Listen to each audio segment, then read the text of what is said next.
Okey, bertemu kembali dalam revisi kimia tingkatan 4, iaitu tajuk ikatan kimia. Di bawahnya ialah hari ini kita nak buat ulang kaji berkaitan dengan ikatan hidrogen.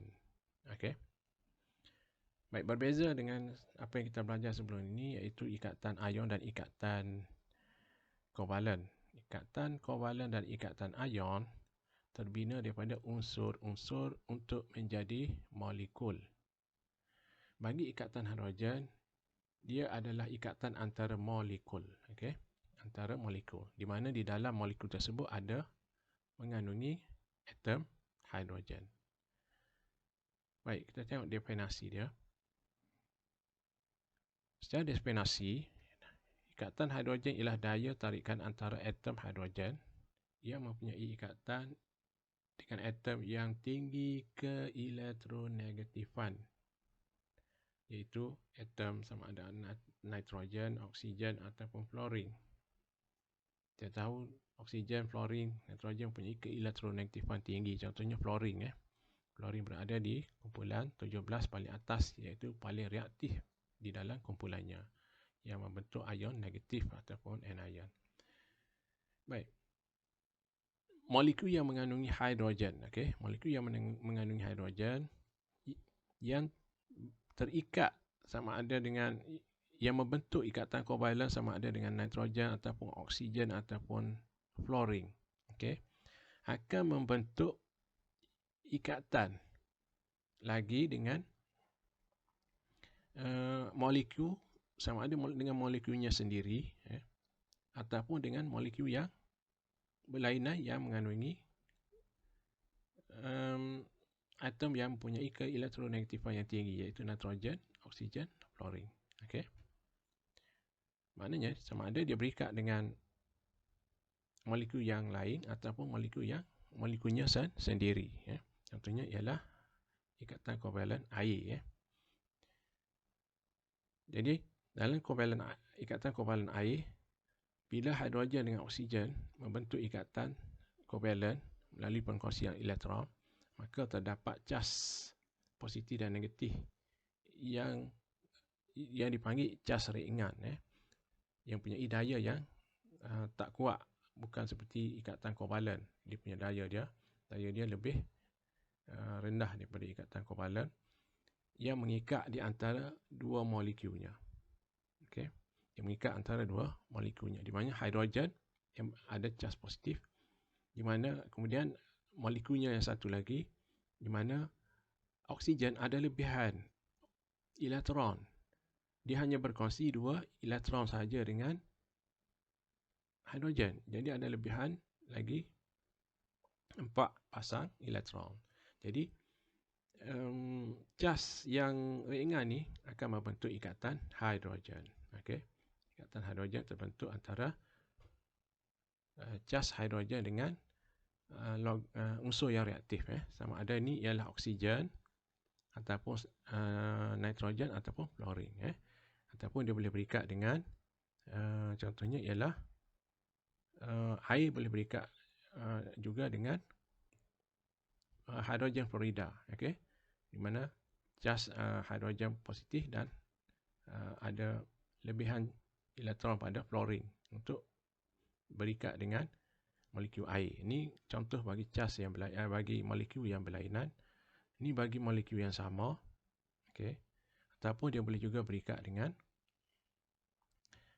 amonia, amonia NH3. Air boleh berikat juga dengan amonia. Mana cas hidrogen boleh bergabung dengan pasangan elektron yang ada pada nitrogen dalam molekul amonia. Okey. Itu dia maksud ikatan hidrogen.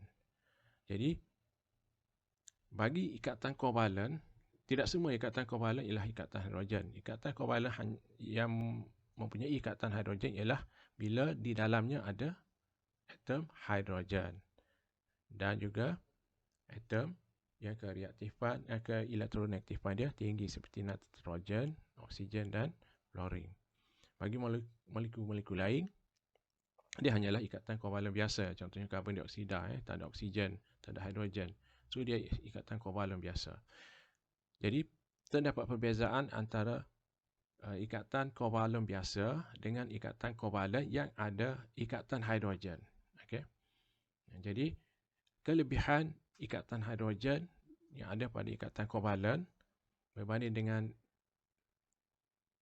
ikatan kovalen biasa ialah dia mempunyai takat didih dan takat lebur yang lebih tinggi berbanding kovalen biasa. Contohnya antara air dan karbon dioksida, air lebih tinggi takat didih takat leburnya. Sebab dia ada ikatan kovalen dia mempunyai antaranya ialah diikat oleh daya van der Waals. Kalau ingat kita belajar ikatan kovalen diikat oleh daya van der Waals. Mana antara molekul ni semua ada van der Waals, sama ada hidrogen fluorida, karbon dioksida, amonia. Antara atom-atom dia ialah diikat oleh daya van der Waals. Tapi bila ada satu lagi tambahan ikatan antara molekulnya, maka dia jadi lebih kuat untuk menyebabkan dia menjadi mempunyai takat didih dan takat lebur yang lebih tinggi. Kerana dia ikatan dia ditambah dengan ikatan selain daripada van der Waals, ditambah dengan ikatan hidrogen. Baik, bagi air, walaupun ikatan hidrogen ni tak kuat, dia punya kekuatan ikatan adalah tidak seperti ikatan van der Waals. Sebab itulah air, semua bahan ada kadar pepejal, cecair dan gas. Okey. Pepejal, cecair dan gas. Katakanlah air ada pepejal, ais. Okey. Kemudian ada cecair, kemudian ada gas. Okey. Ikatan hidrogen cuma berada pada pepejal dan cecair sahaja.